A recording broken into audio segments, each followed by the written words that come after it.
Let's start with the exciting and then move to the dark. The Republican primary, no one has seen anything like this literally in their lifetimes. When you look at the race in 1980 with Ronald Reagan, or in 1976 with Reagan against sitting President Gerald Ford, those were both intense races, especially 76, a lot of drama there.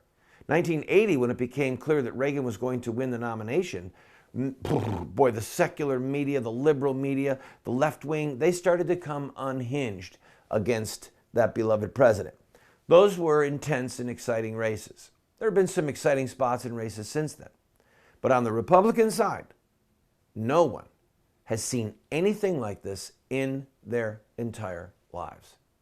And that, of course, is because of Donald Trump.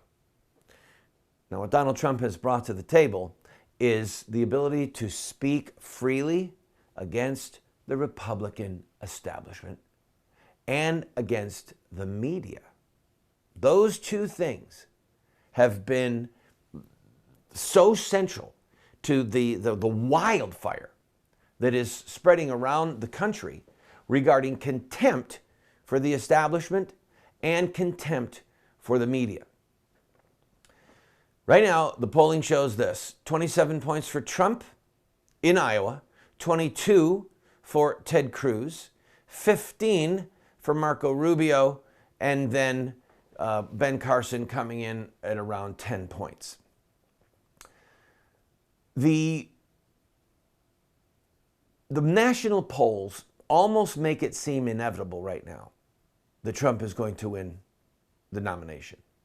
He is, listen, in the low 40s, and the next closest contender in the latest poll that I just saw shows Ted Cruz at number 2 in the low teens. Okay? The only way that Cruz could make a comeback is if he does exceptionally well in Iowa, which he might win tonight. It's very possible that Ted Cruz could win tonight. And then he is able to raise enough money to stay in the race through New Hampshire, South Carolina, Florida, Nevada.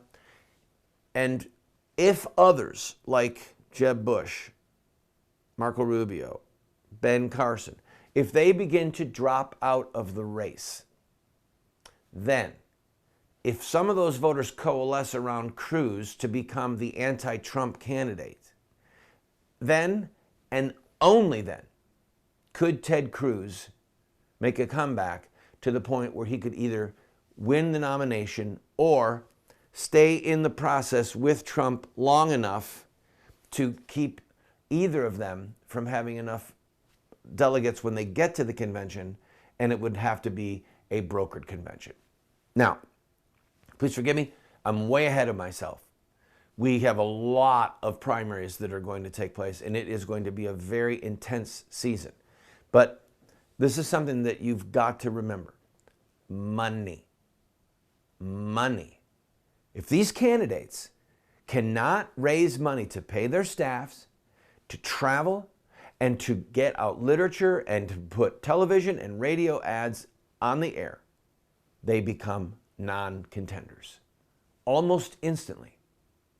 So if you look at what happened to Governor Scott Walker, he imploded and was unable to raise money, and literally the money in his war chest vanished, and he said, I'm done.